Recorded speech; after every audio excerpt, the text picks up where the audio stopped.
여러분, 하나님의 방문을 경험하길 원하십니까? 성경을 보면 하나님께서 방문하셨던 사람들이 있습니다. 그리고 그들은 하나님의 방문을 경험하고 인간의 힘으로는 불가능한 그들의 상황에서 하나님의 능력을 경험하고 그 능력이 그들의 삶을 변화시키고 그들의 인생이 완전히 변화된 것을 볼 수 있습니다. 그리고 하나님께서는 우리를 방문하길 원하십니다. 왜냐하면 하나님은 저와 여러분의 삶에 관심을 갖고 계시기 때문입니다. 그런데 우리가 성경을 통해서 하나님의 방문을 경험했던 사람들의 공통적인 특징을 발견할 수 있습니다. 그리고 그 특징을 우리가 그대로 우리에게도 그 원칙을 적용한다면 우리는 언제나 하나님의 방문을 경험할 것입니다. 오늘 마찬가지로 지난 두 번의 시간에 걸쳐서 나눴던 하나님의 방문을 경험하고 기적을 경험하기, 천국은 침노한 자의 것이다 라는 말씀의 내용을 이어서 같이 나누도록 하겠습니다. 마태복음 11장 12절 말씀을 우리가 본문 성경 구절로 계속해서 보고 있습니다. 우리 다시 한번 11장 12절 말씀을 함께 읽어보도록 하겠습니다. 요한의 시대로부터 지금까지 하늘의 왕국은 폭력을 당하며 폭력배들이 강제로 그것을 빼앗느니라, 이렇게 나왔습니다. 그리고 확대 번역 성경에는 귀중한 상급으로서 하늘 왕국의 몫이 열렬한 열정과 그리고 강렬한 노력으로 그것들이 획득되었다, 이렇게 표현이 되어 있는 걸 볼 수 있습니다. 우리가 앞전에 봤던 사례처럼 이스라엘 백성은 하나님께 마침내 부르짖자 그들을 노예 생활에서 해방시키고 가나안 땅으로, 그들의 조상인 아브람과 이삭과 야곱에게 약속하셨던 그 가나안 땅으로 그들을 인도하기 위해서 하나님께서 그들에게 방문하십니다. 마찬가지로 한나는 자녀가 없었습니다. 그런데 한나가 하나님께 부르짖자 하나님께서 한나를 방문하시고, 그리고 한나가 마침내 자녀를 갖게 되고 그 자녀가 사무엘 선지자가 된 것을 볼 수 있습니다. 그들이 하나님께 부르짖기 전까지 간절한 마음을 가지고 열렬하게 하나님의 약속을 추구하기 전까지는 그들의 삶에서 하나님의 능력이 경험되어지지 않았습니다. 그런데 그들이 추구했을 때, 그들이 간절히 그것을 추구하고 찾았을 때 하나님의 방문이 그들의 삶 가운데 나타난 걸 볼 수 있습니다. 마찬가지로 우리가 봤던 여기 말씀처럼 하늘의 왕국이 우리 삶 가운데 경험되어지고 나타나기 위해서는 우리가 그냥 가만히 저절로 있으면 수동적으로 되는 것이 아닌 것을 성경은 보여줍니다. 우리가 간절히 그것을 원할 때, 여기는 심지어 폭력으로 그것을 빼앗는다, 그게 얼마나 적극적이고 능동적인 것보다 더한 표현인 거죠. 능동적인 걸 넘어서서 폭력으로 탈취하는 그 개념이 마치 하늘의 왕국이 우리 삶 가운데 임하는 비결이라고 할 수가 있겠습니다. 그래서 오늘은 신약에 나타났던 예수님이 이 땅을 거니실 때 하늘의 왕국을 침노하여서 자기 것으로 가져왔던 사례를 한번 봐보도록 하겠습니다. 바로 혈병 앓는 여인의 이야기인데요. 이 이야기를 통해서 우리가 아주 중요한 영적인 원리를 배울 수 있고, 이 원리를 우리 자신에게 적용해서 우리도 마찬가지로 하나님의 능력이, 하늘의 왕국이 우리 삶 가운데 나타나는 것을 경험하게 될 줄 믿습니다. 우리 마가복음 5장 24절부터 한번 혈병 앓는 여인의 얘기를 같이 한번 봐보도록 하겠습니다. 24절부터 제가 읽어보도록 하겠습니다. 예수님께서 그와 함께 가시더라. 많은 사람들이 그분을 따라가며 그분께 몰려들더라. 자, 24절을 보면 상황을 보여주고 있습니다. 상황을 이렇게 마가가 기록했습니다. 예수님께서 가고 계셨는데 많은 사람들이 그분을 따라가며 그분께 몰려들었다는 거죠. 예수님이 그 당시 유명했기 때문에, 특히 질병을 치유하고 귀신들을 내쫓는 걸로 소문이, 명성이 많이 퍼져 있었기 때문에 예수님이 가는 곳마다 많은 사람들이 예수님을 보려고 따랐습니다. 그래서 여기서도 마찬가지로 예수님을 보려고 많은 사람들이 예수님을 따라갔다고 이렇게 나옵니다. 그분께 몰려들었다는 거죠. 그런데 그분께 몰려들었던 사람들 가운데서 나사렛 예수라는 사람이 갈릴레에서 많은 기적을 행한데 그 사람이 지금 여기를 지나간대, 그래? 한번 가보자 라고 그냥 구경하러 온 사람들이 있었을 것입니다. 그런데 이제 그냥 단지 예수님을 구경하려고 온 사람이 아닌 간절한 기대를 가지고 온 사람이 나오는 이야기가 나옵니다. 25절 읽어보겠습니다. 12해 동안이나 혈루증을 앓던 어떤 여자가 있었는데 12년이나 피가 마르지 않고 계속해서 나는 그 혈류병으로 고통을 당한 여자의 이야기를 보여주고 있습니다.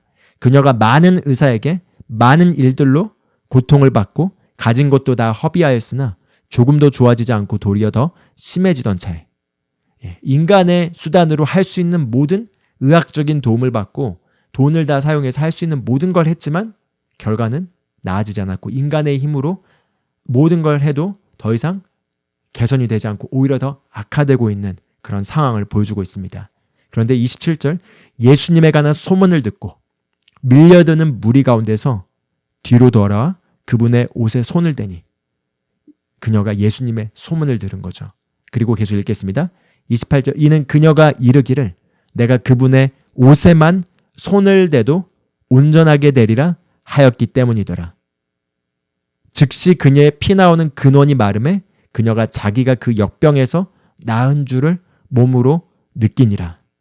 예수님께서 즉시 효능이 자기에게서 나간 줄을 스스로 아시고 밀려드는 무리 가운데서 돌이키며 이르시되 누가 내 옷에 손을 대었느냐 하시니 그분의 제자들이 그분께 이르되 무리가 주께 몰려드는 것을 보시면서 누가 내게 손을 대었느냐 하고 말씀하시나이까 하되.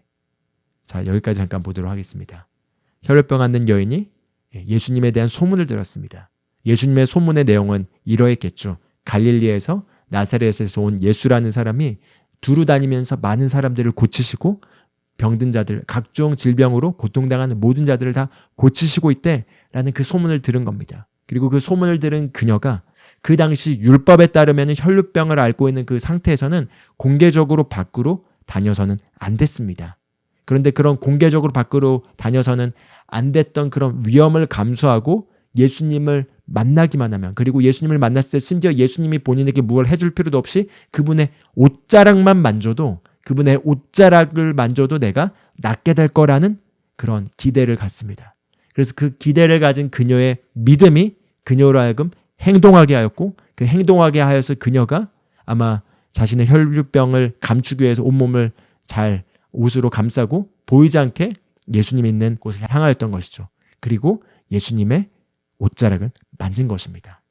그런데 예수님의 옷자락을 만진 순간 그분에게서 능력이 빠져나가고 그 능력이 즉시 그녀의 피 나오는 근원이 마르고 그녀가 즉시 나은 걸 알았다고 얘기하고요. 그리고 예수님도 마찬가지로 즉시 자기에게서 능력이 빠져나간 것을 알고 멈춰서 누가 내 옷을 만졌다라고 얘기합니다. 여기서 주목하기를 원하는 건요, 그 당시 예수님의 옷자락을 만진 게 이 여인 한 명이 아니었다는 것입니다. 왜냐하면 많은 사람들이 몰려들어서 우리가 그런 장면을 떠올리면 좋겠습니다. 예수님이 지나가는데 많은 사람들이 몰려들어서 예수님을 한번 만져보려고 막 손으로 예수님을 만지고 있었던 것입니다. 그래서 이미 많은 사람들이 예수님을 만졌습니다. 그런데 여러 사람들이 예수님을 만졌지만 이 혈류병 앓는 여인이 만짐에는 다른 게 있었다는 거죠. 그녀의 만짐에는 믿음의 손길이 뻗어 있었고, 믿음의 손길이 뻗어서 예수님에게서부터 그 능력을 취하였던 것이죠. 그래서 그녀가 만진 그 터치는 다른 사람들의 터치와 달랐기 때문에 예수님께서 멈춰서서 누가 내 옷자락을 만졌다라고 얘기하시는 겁니다. 그러자 31절에 제자들이 이렇게 얘기합니다. 무리가 주께 몰려드는 것을 보시면서 누가 내게 손을 대었느냐 하고 말씀하시나이까 하되. 예수님 무슨 소리 하세요? 지금 많은 사람들이 예수님을 만지고 있는데 갑자기 왜 만졌다고 얘기하세요? 이미 많은 사람들이 만지고 있는데 우리 다 알고 있습니다. 그런 반응이지 않았겠습니까? 그러자 예수님께서 32절에 이렇게 얘기합니다. 그분께서 이 일 행한 여자를 보려고 둘러보시거늘 그 여자가 자기에게 일어난 일을 알고 두려워서 떨며 나와 그분 앞에 엎드려 모든 사실을 그분께 아뢰니라. 그분께서 그녀에게 이르시되 딸아, 내 믿음이 너를 온전하게 하였으니 평안히 가라. 내 역병에서 놓여 온전할지어다 하시니라. 이렇게 얘기합니다. 예수님께서 둘러보셨고 마침내 이 혈류병 앓는 여인이 나와서 모든 사실을 다 밝혀낸 거죠. 그리고 그 밝혀낸 걸 예수님께서 듣고 나서 예수님께서 34절에 이렇게 얘기합니다. 그분께서 그녀에게 이르시되 딸아, 내 능력을 받느냐? 내 능력이 너를 고쳤다. 이렇게 얘기하신 것이 아닙니다. 내가 바로 메시아다. 나를 통해서 바로 내가 너를 치유하였다 이렇게 얘기한 것이 아닙니다. 딸아 너의 믿음이 너를 온전하게 하였으니 평안히 가라. 내 역병에서 놓여 온전할지어다 이렇게 얘기하십니다. 바로 딸아 당신의 믿음이 당신을 온전하게 하였습니다. 당신의 믿음이 지금 당신에게 결과를 만들어낸 것입니다. 이렇게 바로 그녀의 믿음을 칭찬하고 있는 것입니다. 할렐루야. 바로 여기서 우리가 배울 수 있는 건 무수히 많은 사람이 그 당시 예수님을 보고 있었고 예수님에게 몰려들었고 예수님의 옷을 만지기도 하고 예수님을 만지기도 하였지만 아무 일도 일어나지 않았습니다. 그런데 이 여인이 믿음으로 예수님의 옷을 만졌을 때 그녀의 믿음은 옷자락만 만져도 예수님의 능력이 나를 치유할 거라는 믿음이 있었습니다. 그리고 그 믿음을 따라서 그녀가 믿는 것을 가졌습니다. 그리고 그녀가 믿는 것을 갖게 되자 예수님께서 분명하게 다시 한번 따라 너의 믿음이 너를 온전하게 하였다 이렇게 얘기하고 있는 걸 볼 수 있습니다. 할렐루야. 바로 여기서 우리가 배울 수 있는 건 바로 우리가 어떤 태도와 자세를 가지고 가냐에 따라서 하나님이 그 자리에 계신다 하더라도 하나님의 능력이 이 자리에 흐르고 있다 하더라도 그것을 얼마나 취해갈지는 바로 우리에게 달려있다라는 거죠. 예수님이 그 자리에 있었습니다. 하나님이 육신을 입고 하나님의 모든 신격이 충만함이 육체로 거하신 그 예수 그리스도께서 그 자리를 지나갈 때 예수님이 비록 거기 계셨지만 많은 사람들이 예수님을 보고 있었지만 오직 그녀만 예수님에게서 그 능력을 받을 수 있었습니다. 왜죠? 왜냐하면 그녀의 믿음이 예수님에게서 능력을 끌어당겼기 때문인 것이죠. 그래서 우리가 아까 전에 읽었던 마태복음 11장 12절 천국은 폭력을 쓰는 자들이 폭력으로 탈취한다라는 이 말씀이 이렇게 가장 연결될 수가 있겠습니다. 네, 하늘의 왕국은 폭력을 쓰는 자들이 폭력으로 탈취한다가 바로 예수 그리스도께서 복음을 통해서 속량을 통해서 우리에게 제공해 주신 이제 모든 영적인 유업이 우리에게 말씀으로 주었고 성령님을 통해서 우리에게 가능케 되었습니다. 그럼에도 불구하고 그것이 우리의 삶의 실제가 되기 위해서는 우리가 그걸 원하고 갈망하고 폭력으로 탈취하는 그런 자세로 믿음으로 우리가 손길을 뻗어서 그것을 끌어당길 때 그것을 취할 때 그것이 우리에게 실제가 된다는 것입니다. 할렐루야. 그렇기 때문에 그녀의 손길은 특별했고 그녀의 손길은 하나님의 능력을 그녀의 삶으로 끌어당겼습니다. 마찬가지로 우리가 이렇게 동일한 원리를 적용할 수 있겠습니다. 우리가 한나의 사례 또 이스라엘 백성의 사례를 봤던 것처럼 이 여인도 마찬가지고 공통점이 있습니다. 이들 모두 인간적인 힘으로는 더 이상 가능하지 않는 그 지점에 이르렀을 때 그들이 거기에서 포기하지 않고 그리고 갈망을 포기하지 않고 하나님께로 그것을 향하게 하고 하나님께 부르짖었다는 것입니다. 이스라엘 백성들은 하나님께 부르짖었고요. 한나도 하나님께 부르짖었고요. 그리고 이제 이 혈류병 앓는 여인은 예수님에게로 목숨의 위협을 감수하고서라도 그 당시 그 여인이 그렇게 나간 건 목숨의 위협을 감수하고 나갔어야 했던 그런 믿음의 과감한 행동을 통해서 하나님께 부르짖는 그녀의 심령의 외침이 행동을 통해서 그렇게 표현되어서 예수님의 옷자락을 만지려는 손으로 뻗쳐 나갔습니다. 마찬가지로 여러분 무엇을 갈망하십니까? 저와 여러분이 무엇을 갈망하든지 그 갈망하는 것을 우리가 포기하지 않고 믿음으로 손을 뻗는다면은 우리가 구하는 것을 우리가 원하는 것을 우리는 반드시 받게 될 것입니다. 할렐루야. 그래서 여기는 이 내용을 우리가 함께 나눴습니다. 예수님께서 따라 너의 믿음이 너를 온전하게 하였다. 그리고 그녀의 이 사건 이후에 그리고 나서 예수님의 사역을 보면 이제 이 소문이 퍼져 나갔겠죠. 예수님의 옷자락만 만져도 그녀가 나았대. 이 소문이 퍼져 나갔을 것입니다. 그래서 그 이후에는 많은 사람들이 이제 그녀와 같은 믿음을 가져서 예수님의 옷자락만 만지고 낫게 되는 사례들이 나오는 것을 볼 수 있습니다. 바로 혈병 앓는 이 여인이 먼저 그것을 뚫어내자 많은 사람들이 이제 쉽게 그 믿음을 적용해서 예수님의 옷자락만 만져도 나을 수 있다는 믿음을 가지고 예수님의 옷자락을 만졌고 나음을 경험한 거죠. 심지어 백부장 같은 경우는 옷자락을 만지거나 만짐도 없이 예수님이 오실 필요도 없이 예수님이 말씀만 하면은 내 종이 치유될 수 있습니다라고 믿었습니다. 그래서 예수님께서 그의 믿음을 칭찬하시면서 이스라엘에서는 이와 같은 믿음을 가진 자를 보지 못했다라고 얘기하면서 그 말대로 너의 믿음대로 될지어다라고 말씀하셨고 그 백부장이 믿은 대로 즉 예수님이 친히 오실 필요도 없이 명령만 내리시면은 그 즉시 자신의 종이 치유될 걸 믿은 그 믿음을 따라서 그가 믿는 거를 가졌습니다. 할렐루야. 그런 것처럼 무엇을 믿으시는지요? 우리가 믿는 것을 갖게 될 것입니다. 하나님은 우리의 믿음을 존중하십니다.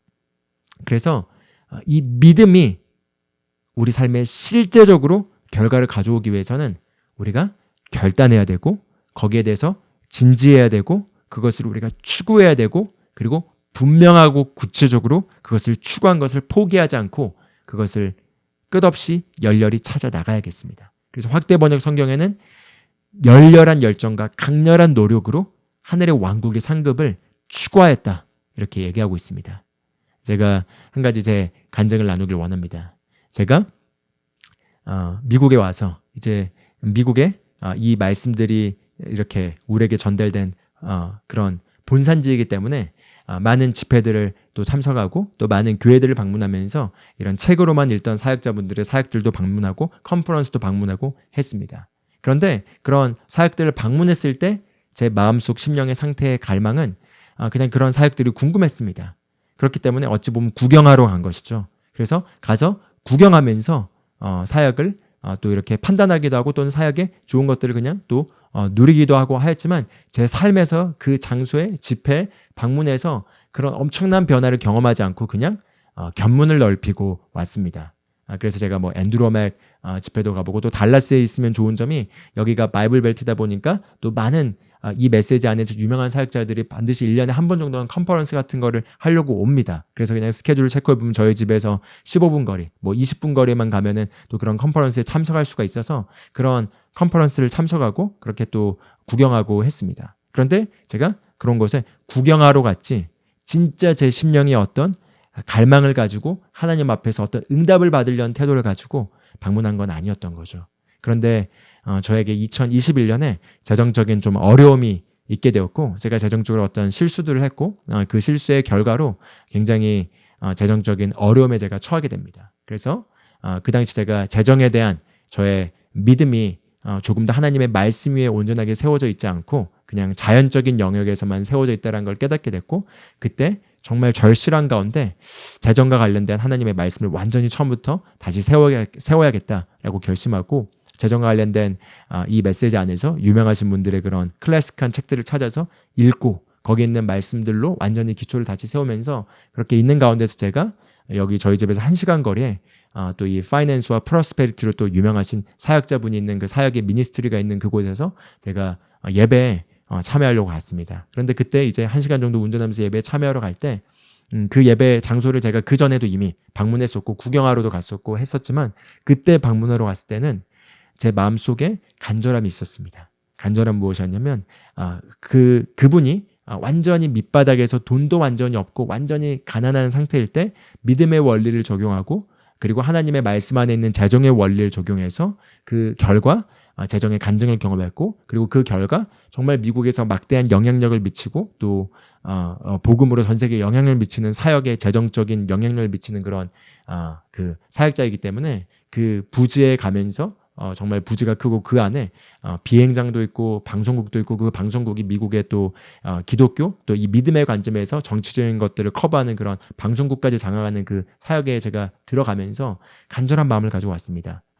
질문은 하나였습니다. 하나님, 도대체 동일한 하나님이시고 동일한 말씀이 주어졌는데 이분은 도대체 어떻게 말씀을 적용해서 이렇게 놀라운 결실을 맺고 이 놀라운 영향력을 나타내면서 하나님 왕국을 확장하고 하나님 안에 있는 유업을 이렇게 누릴 수 있는 거죠. 이런 마음을 가지고 그 사람이 완전히 빚더미에 있고 그런 가운데서 완전히 먹을 것도 없는 가운데서 하나님의 말씀을 적용한 게 그분의 시작점이었기 때문에 제가 비록 그만큼의 절박한 상황은 아니었지만 그러나 거의 그와 비슷한 절박한 재정적 상황에 처해 있어서 제가 그렇게 갔습니다. 그래서 그 예배 갔을 때 제가 굉장히 간절한 마음을 가지고 그 예배 갔습니다. 그리고 그 예배 갔을 때 사람을 기대한 것도 아니고 거기에 있는 어떤 메시지를 기대한 것도 아니고 그 간절한 마음 가운데 어떤 메시지도 좋으니 주님 그 메시지를 제로로 사용하셔서 저에게 말씀하시고 제 심령 안에 응답해 주세요. 그런 마음을 가지고 제가 참여했습니다.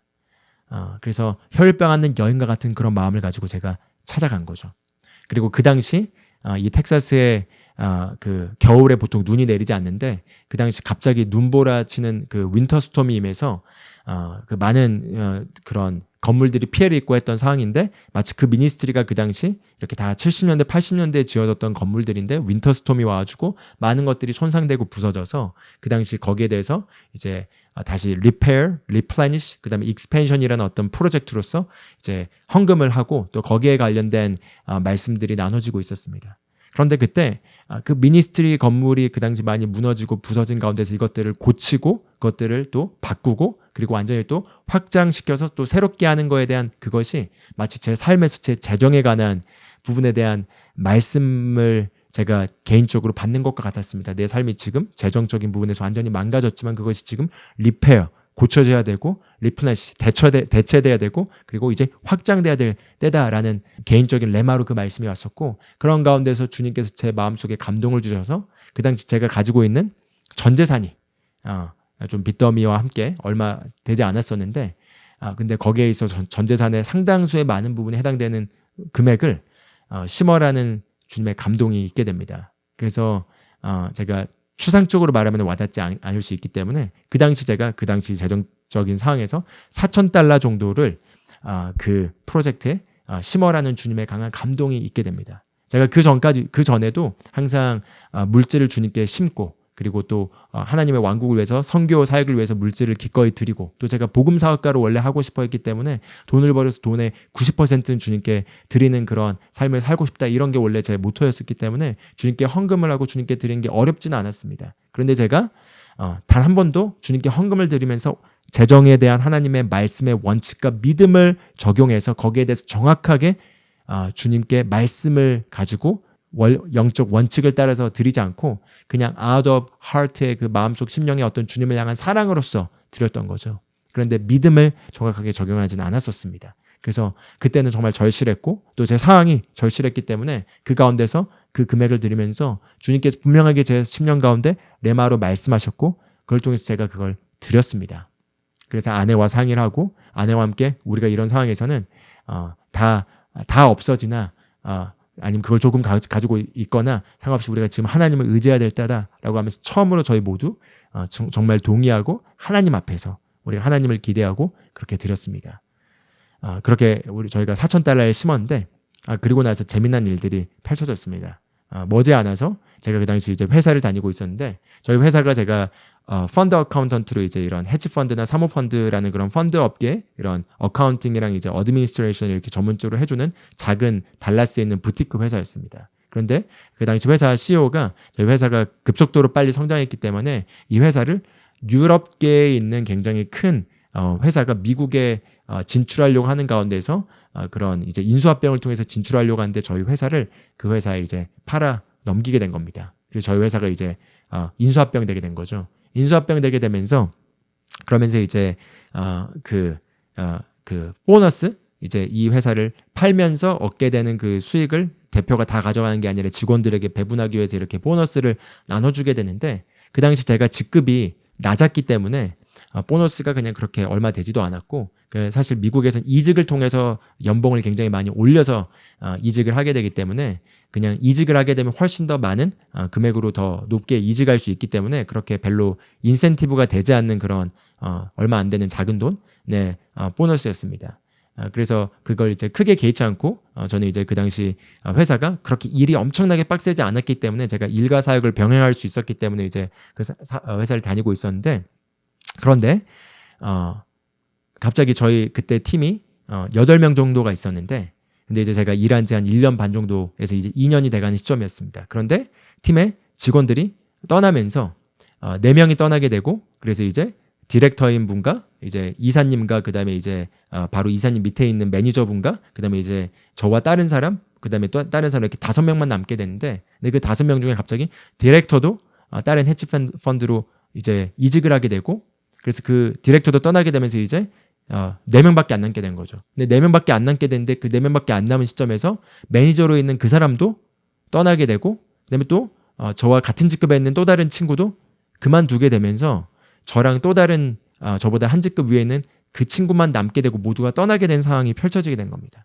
그래서 그 당시 그런 상황에서 저도 사실 그 당시 배가 침몰하는 느낌이 있었기 때문에 다른 회사에 이렇게 입사 지원을 해가지고 사실은 오퍼를 받은 상태였고 그 오퍼를 받은 회사에서 주는 연봉이 제가 받는 것보다 훨씬 더 많은 연봉에서 받게 되도록 이미 오퍼를 받았었는데 그 당시 주님의 인도를 받는데 여기에 계속 남아서 여기에서 저까지 떠나면 완전히 말도 안 되는 그냥 부서가 돌아갈 수 없는 상황이었기 때문에 그런 도덕적인 책임과 여러 가지를 맞물려서 제가 남아 있어야겠다는 인도가 있어서 그냥 남아 있기로 결정을 하고 그리고 그 오퍼를 거절하기로 결정합니다.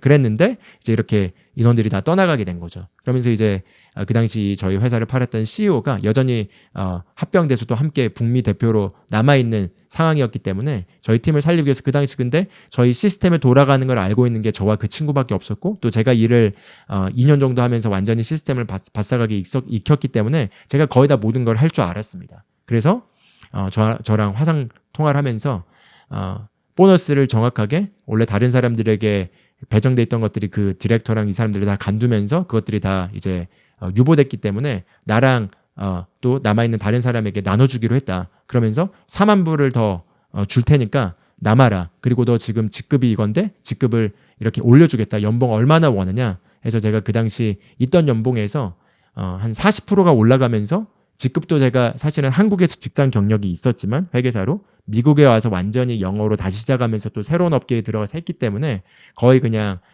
엔트리 레벨에서 그냥 시작 레벨에서 다시 들어간 상태였기 때문에 그냥 2년 차밖에 안 됐던 직급이었던 거죠. 그런데 거기에서 거의 5년 차가 플러스 올라가는 7년 차의 경력으로 제가 승진하게 되면서 매니저로 승진하게 되고 왜냐면 제가 할 줄 알았기 때문에 다 그리고 또 좋은 평판이 있어서 매니저로 승진하게 되면서 매니저에 맞는 연봉과 4만 불의 보너스와 여러 가지 것들로 그게 조정되게 되면서 그 당시 한 3개월 정도 일을 엄청나게 많이 하긴 했지만 그러나 그런 조정이 있게 되면서 변화가 있게 된 겁니다.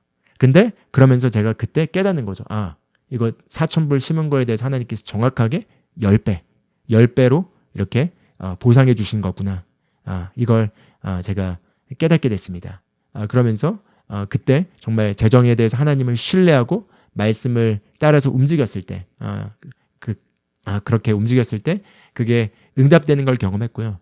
그뿐만 아니라 그때 제가 재정적인 어떤 실수를 통해서 어려움을 겪고 있을 때 이제 4,000달러를 주님께 드리면서 제가 또 그뿐만 아니라 주님 제가 이런 상황에서 그 당시 아직 제가 NCTC 유튜브 채널도 제대로 하고 있지 않을 때였습니다. 채널을 시작하긴 했지만 아직 뭐 영상을 그렇게 많이 올리지 않을 때였고 그리고 미국에서 사역도 그렇게 뭐가 돌아가는 게 없었고 직장생활 하면서 그냥 삶에서 여러 가지 영역에서 그냥 이렇게 도전에 직면하면서 고군분투하면서 이제 있었을 때였는데 그때 그 예배 때 4,000달러를 심었을 뿐만 아니라 주님께서 제 10년 가운데 강하게 말씀하시면서 사역이 이미 시작되었기 때문에 과거를 잊어버리고 해야 될 일을 하라라는 강한 레마를 받습니다. 그래서 그때 제가 어떤 했던 실수에 대해서 제가 스스로를 정죄하면서 정죄감 가운데 그냥 있었던 가운데서 그것들을 잊어버리고 그리고 저의 부르심에 집중하고 소명에 집중하고 그리고 전진해 나갈 것을 그때 강하게 레마로 받아서 그때부터 제가 본격적으로 NCTC 한국 채널 그 당시엔 AFC 달라스로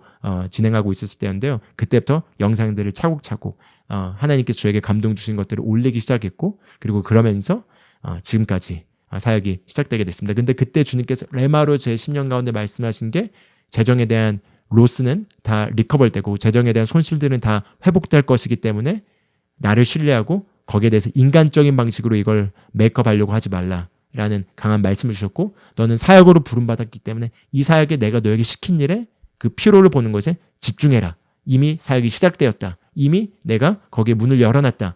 주님께서 그 강한 말씀을 주셨습니다. 그래가지고 제가 그렇게 시작하게 되면서 우리 NCTC 채널이 여기까지 이렇게 오게 된 것이고요. 그리고 또 일은 또 그렇게 승진하게 되면서 그 위치에서 제가 이제 굉장히 변호사와 또 보드 미팅에 참여하면서 헤지펀드 매니저들과 일하면서 또 영어로 또 이 프로페셔널한 사회에서 그냥 어느 정도의 영어 실력만 갖추고 있으면은 어느 정도로 의사소통하고 또 전문가의 일을 하는 데 있어서 어려움이 없기 때문에 사역에 있어서도 마찬가지로 완벽한 영어를 구사하지 않더라도 영어로 분명하게 전달만 하면 사람들에게 복음을 전하고 제자 세우는데 문제가 없겠다라는 또 자신감을 얻을 수 있게 되는 그런 계기가 직장 경험을 통해서 있게 되었고요. 그리고 이제 그렇게 되는 가운데서 이제 일을 그만두고 지금 풀타임으로 이렇게 또 사역을 하면서 미국에서 또 개척 사역을 병행해서 또 미국에서 미니스트리 사역을 병행해서 이렇게 하게 되는 그 모든 것들이 그때 주님으로부터 받은 강한 레마 가운데서 모든 것들이 펼쳐지게 되었습니다. 그래서 제가 이 간증을 나누는 건 무엇이냐면 제가 이 간증을 나눈 것처럼 제가 그 예배에도 그 전에도 여러 번 그냥 방문했습니다. 그런데 그 예배에 방문하거나 그 사역에 방문했을 때 그냥 덜렁덜렁 구경하는 마음으로 갔던 것과 다르게 그때 갔던 그 예배 방문은 구경하러 간 것이 아니라 간절한 마음을 가지고 하나님을 만나러 갔습니다. 그리고 하나님을 만나러 가기 위해서 그 전에 그 사역에서 나온 책들을 제가 다 읽고 메시지들을 수없이 많이 들으면서 제 심령을 준비시키고 갔고 그렇게 간 가운데서 그렇게 갔을 때 주님으로부터 강한 레마의 말씀을 받으면서 자유함과 확신을 얻게 되고 또 재정적인 돌파와 간증을 경험하게 된 것이죠. 그래서 제가 이런 간증을 나눴지만 여러분에게도 마찬가지로 적용할 수 있겠습니다. 여기 이 혈병하는 여인이 간절한 마음을 가지고 주님께 나왔을 때 다른 사람들은 구경하러 왔지만 그녀는 하나님의 능력을 맛봤습니다. 마찬가지로 저희가 이제 한국에서 집회가 곧 예정돼 있죠. 집회에 여러분들이 오실 것입니다. 특히 집회 오시기로 하신 분들 대상으로 이 말씀을 적용해 본다면은 이 집회에 그냥 한번 구경하러 오실 수도 있겠습니다. 그렇지만 구경하러 오셔도 또 누리실 게 있겠지만 그러나 그냥 구경하러 오시지 마시고 또 그냥 저를 보러 오시는 것도 아니고 우리가 같이 모여서 그 집회에 갈급한 자들이 함께 모였을 때 역사하는 하나님의 은혜와 하나님의 능력을 우리가 기대하고 갈망하는 가운데 정말 하나님으로부터 무언가를 받겠다는 그런 마음을 가지고 혈병하는 여인이 예수님의 옷자락을 만진 것처럼 우리가 믿음의 손을 뻗어서 천국의 하늘의 왕국 안에 있는 그 유업을 우리가 침노에서 폭력으로 탈취해서 우리 삶에 가져오고자 하는 그런 마음을 가지고 우리가 함께 이 집회에 참여하고 그리고 그 집회에 참여한 가운데서 정말 미라클 나잇이라는 이름에 맞게 기적들을 경험하게 되기를 원합니다. 간절한 마음을 가지고 우리가 나왔을 때 무수히 많은 기적들이 있을 줄 믿습니다. 주님께서 이 집회와 관련해서 저에게 이미 많은 것들을 계속해서 말씀해 주시고 계시고 이 집회 가운데 또 놀라운 하나님의 은혜가 예비되어 있습니다. 그래서 이 놀라운 하나님의 은혜를 우리가 지금부터 마음을 계속해서 준비하고 이제 얼추 일주일 반 정도 뒤면은 이제 이 집회에서 우리가 만나게 될 건데요. 이 집회에 참여했을 때 우리가 정말 놀라운 하나님의 기적의 능력을 경험하고 하나님의 방문을 경험하게 되도록 우리 심령을 계속해서 준비시키면 좋겠습니다. 그럼 기도하고 마무리하도록 하겠습니다. 하나님 아버지 감사합니다. 혈류병 앓는 여인이 다른 사람들의 예수님을 만진 손과 다르게 믿음으로 손을 뻗쳐서 예수님에게 있던 그 능력을 가져왔던 것처럼 우리가 온 마음을 다해 온 심령을 다해 주님을 찾으며 하늘의 왕국을 우리가 탈취해 오기를 원합니다. 천국은 침노한 자의 것이라고 말씀하셨습니다.